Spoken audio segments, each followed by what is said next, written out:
Awful lot to talk about. Edmonton Oilers, Florida Panthers, they're moving now.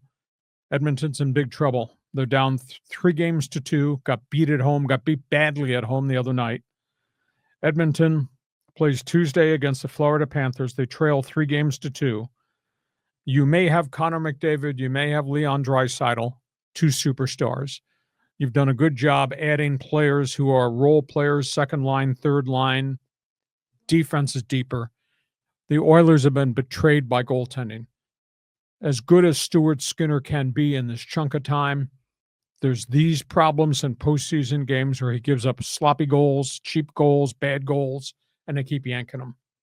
I assume he's going to have to play in Game 6 in Florida because Calvin Pickard could not win for them in the last start. I think at the end of the day, Edmonton has to get to the end of this season, and I think Florida is going to win.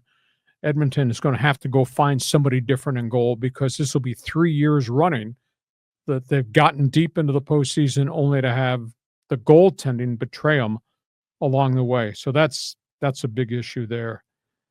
Big decision for this sixth game on Tuesday night. What do they do with the lines? What does Edmonton do? The rumor is that they may go back and reform what they call the nuclear line. They would put Connor McDavid and Draisaitl, pair them together, maybe with Evander Kane, go to a nuclear line and try to play them every other shift. That's how desperate they are to score goals at this point in time, because Florida's done a really good job matching people against McDavid and Draisaitl and have really slowed them down. So we're almost at the end of the finish line, and Edmonton has been, I think, betrayed by their goaltending. It's a big issue. We've been talking about the Ducks off season. You know, the Ducks are throwing their hat into the Mitch Marner ring, but at this point, they still have the money to do it. But at this point, maybe they don't do it. The Ducks pulled off this huge trade with the New York Rangers to get goal scorer Chris Kreider, former 50-goal scorer with the Rangers, 326 career goals, big guy, got 2 years left on his contract, grinder, bit of a sniper, bit of a team leader. That's the one thing that the Ducks have not had. Now they get Chris Kreider. I think that turns out to be a pretty good deal to get him from the New York Rangers. New bidder for Carolina. Report is next week. Carolina Hurricane, and they're really good. They're going to make a $14 million a year offer to Mitch Marner of the Toronto Maple Leafs. The deal would be 7 years, $98 million, all-time record. Now, Draisaitl in Edmonton is one of the highest paid players in the league. He's at $14 million. Is Marner better than Draisaitl? Draisaitl carries teams. Maple Leafs have never been to the Stanley Cup Finals. Hell, they can't get out of the Eastern Conference Finals, and Marner's been on that team for so long. Is Carolina going to pay Mitch Marner more than Edmonton pays Draisaitl? Keep that one going. Interesting story north of the border in Winnipeg.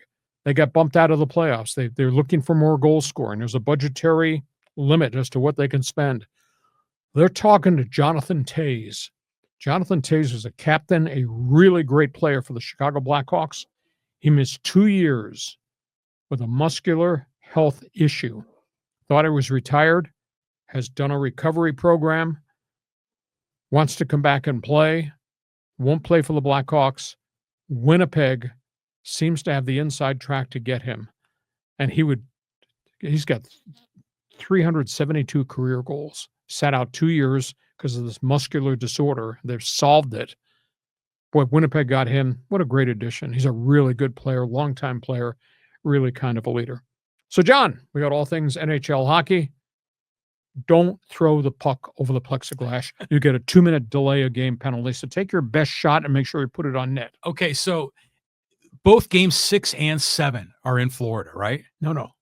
Oh, they're going to... 6 is Florida. 7, if Edmonton wins 6, they go back to Edmonton. Oh. But how's that possible? Well, they could maybe pull it out. I don't know. But okay, there's hope there. That'd be classic for Edmonton to win it in game 7. And by the way, this interesting, this nuclear line you come up with, is that what Edmonton calls it? That's what they're calling it. Well, first of all, it's a mixed metaphor. It's like nuclear energy versus oil and gas. So you need to call it like the gas on the fire line or something like that. So that's where Edmonton is, but if they don't get to raise the cup, despite all the talent they have and those two superstars, they have to go get goaltending. Oh yeah, That's a big issue. And you can say all the great things you want about Stuart Skinner, and we wouldn't be here had he not gotten us there. But the most important time of the year, 3 years in a row, he gets shaky in goal, gets sloppy in goal, lets in bad goals, and they haven't won. And now I would have bet you all the sub sandwiches I could have bought you that they would have won Game 5 on home ice. And bingo, he gives up a bad goal early, and Edmonton was out of the thing and wound up losing 6-2. his confidence must be shot. Yeah. So that's what I think. Okay, that's all things NHL hockey.